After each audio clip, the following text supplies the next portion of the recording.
para anak-anak, di dalam kita mensyukuri kenikmatan sebaik-baik ciptaan Allah, wakil Allah, ini ada ujian anak-anak. Nyun saya para hadirin mujahidin wal mujahidah. Ujian itu adalah kemauan kita sendiri dan perasaan kita sendiri. Semuanya itu ya ini yang menentukan. Dan kemauan perasaan ini cenderung bertolak belakang dengan apa yang dirancang Allah untuk Allah. Kemauan itu tabiatnya, kemauan ini kembali untuk saya yang bersangkutan. Jadi kemauan manusia itu tergerak karena kebutuhan manusia itu sendiri. Misalkan kita haus, maka kemauan minum, maka itu kembali pada manusia itu sendiri. Lapar, minum, tidak punya apa-apa, mencari, ini semuanya tercipta merupakan ujian secara manusiawi. Ini memang untuk manusia itu sendiri yang bersangkutan.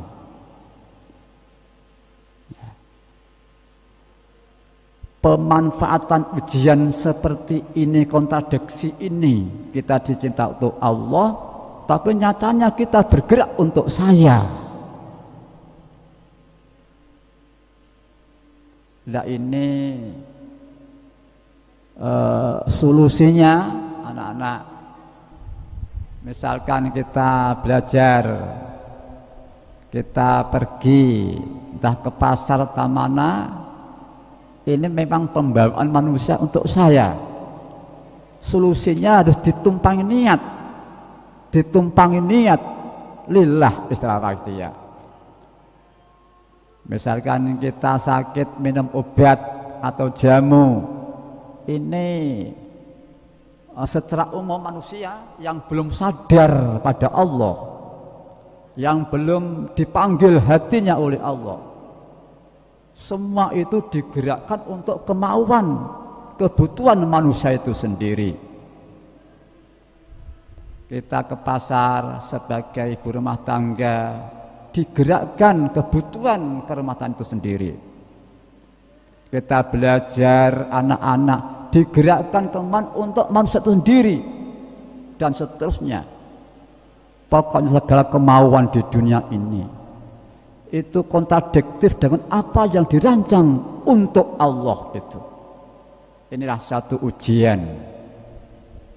Mengapa Allah menciptakan kontradiktif dalam perjalanan makhluk berupa manusia ini?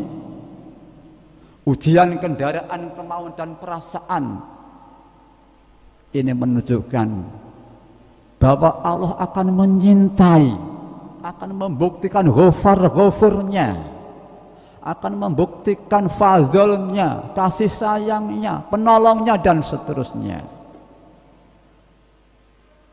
Alangkah indahnya anak-anak bila kita yang sudah diberi kemauan, perasaan yang kontradiktif ini, kendaraan yang sangat relatif satu saat mengangkat manusia ke tingkatan tinggi tiada tara.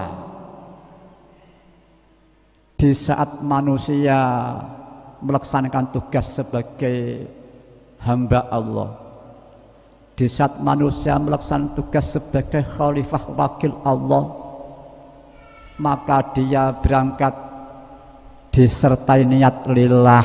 Anak-anak belajar diniati lillah, kemana saja diniati lillah, akan istirahat tidur diniati lillah, akan aktif kehidupan diniatillah di samping billah. Maka alangkah indahnya Allah akan menyintai anak-anak yang demikian itu. Allah memberikan fazlnya kepada kita semua ini. Tidak ada satu makhluk pun yang seindah, setinggi manusia. Maklum kalau malaikat maklum tidak punya nafsu, tidak punya kemauan maksiat, tidak ada kemauan dosa, karena memang tidak punya nafsu dan dicipta memang demikian kenyataan malaikat itu wajar. Tapi kita manusia anak-anak yang diberi ujian yang sangat berat, makhluk tidak diberi ujian seberat manusia anak-anak, yaitu kemauan dan perasaan manusia itu sendiri anak-anak. Di saat anak-anak orang itu mampu melewati ujian perasaan ini ditemani lillah, itulah semua kagum anak-anak. Apalagi ada pengalaman manusia dia masuk lubang atau kesandung kesalahan, kesandung dosa, segera ingat Allah, tobat,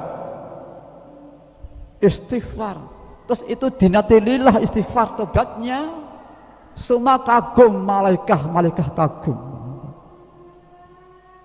Dosa kok membawa ketaatan, dosa kok bisa membawa fafiru ilallah wa rasuli sallallahu alaihi wasallam. Malaikat tidak punya ibadah bentuk demikian, tidak punya anak-anak.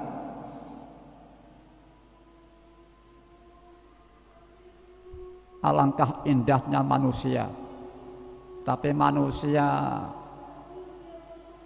ya begitulah manusia punya tabiat manusiawi.